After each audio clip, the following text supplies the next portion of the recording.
화를 내는 것은 우리 감정의 일부입니다.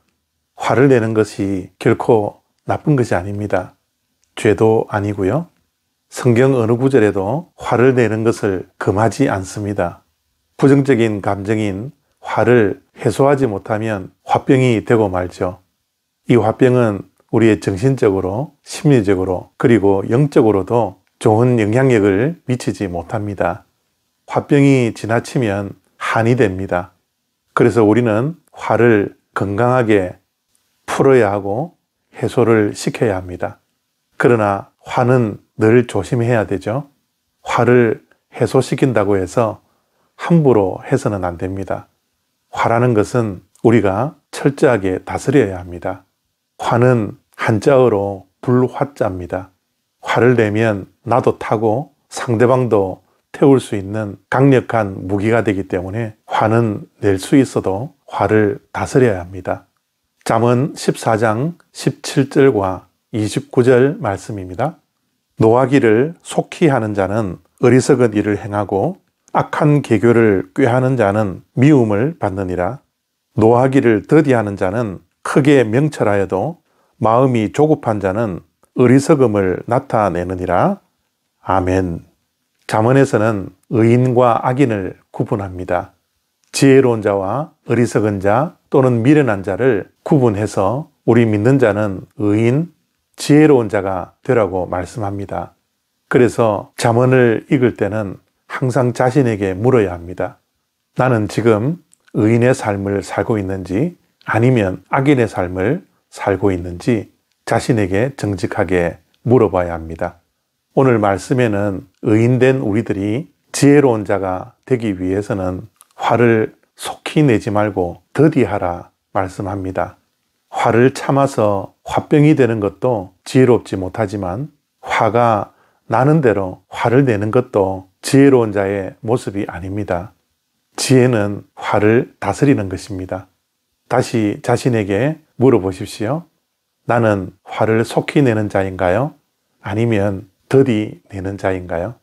우리가 화를 다스리기 위해서는 화를 내는 원인을 정확히 잘 알아야 합니다. 여러 가지 이유가 있겠지만 우리가 화를 낼 때는 내가 가지고 있는 기대에 미치지 못할 때 화를 쉽게 냅니다. 특히 사람에 대한 나의 기대가 못 미칠 때 화를 내고요. 어떤 일을 성취해야 하는데 그 일을 성취하지 못했을 때 우리는 화를 냅니다. 우리는 어떤 일을 하고 사람을 대할 때 기대를 해야 합니다. 그러나 문제가 뭐냐 하면 기대가 지나치다라는 거죠. 잘못된 기대를 할 때가 많이 있습니다. 예를 들면 우리 자녀들에게 화를 낼 때가 언제였습니까? 자녀들이 부모의 눈높이에 맞춰지지 않을 때 우리는 화를 벌컥 내죠. 아직도 그건 못해? 라고 화를 내곤 했습니다. 예, 당연히 아이들이니까 부모들이 기대하는 것에 미치지 못할 때가 많이 있지만 그럼에도 불구하고 우리의 잘못된 기대, 지나친 기대에 미치지 못하면 화를 내곤 했습니다. 우리의 기대를 조금 하향 조절할 필요가 있습니다. 눈높이를 조금 낮추어서 기대해야 합니다. 또한 화를 내는 이유가 우리의 미숙함 때문에 화를 냅니다. 미숙하다는 것은 자기 중심적인 것입니다. 이기적인 것이죠. 자신만 아는 것입니다. 남을 배려하지 않습니다. 남을 이해하려고 하지 않습니다. 오직 자신에게 모든 것이 맞추어져야 합니다. 온 세상이 자신 중심으로 움직여야 합니다. 그러지 않으면 화가 나죠. 우리가 사춘기 때 얼마나 화를 품고 삽니까? 아무 일이 아닌데도 불구하고 화를 내곤 했죠. 왜 그렇죠?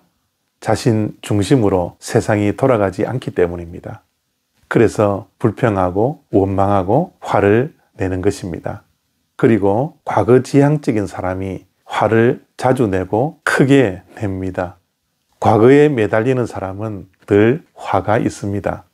과거에 내가 어땠는데 하면서 말이죠. 왕년에는, 옛날에는 이런 말을 사용하는 사람들은 마음에 화가 많다라는 것입니다. 과거 지향적인 사람은 내일을 향하여 달려갈 수 없습니다. 오직 과거에 묶여 화내고 불평, 불만 속에 살기 때문에 내일을 향한 발걸음이 되지 못합니다. 우리는 과거 지향적이 아니라 미래 지향적이 되어야 합니다. 어제는 어제로 끝내야 합니다. 그럴 때지만이 내일을 향하여 갈 수 있습니다. 이러한 화를 내는 원인을 잘 기억하여서 화는 참지 않고 내야 하지만 화를 다스릴 수 있는 지혜로운 자가 되어지기를 바랍니다. 화는 내되 해소할 대상을 사람에게 하지 말고 하나님 앞에서 기도로 우리의 분노와 화를 해소할 수 있는 더 지혜로운 자가 되어지기를 바랍니다. 감사합니다.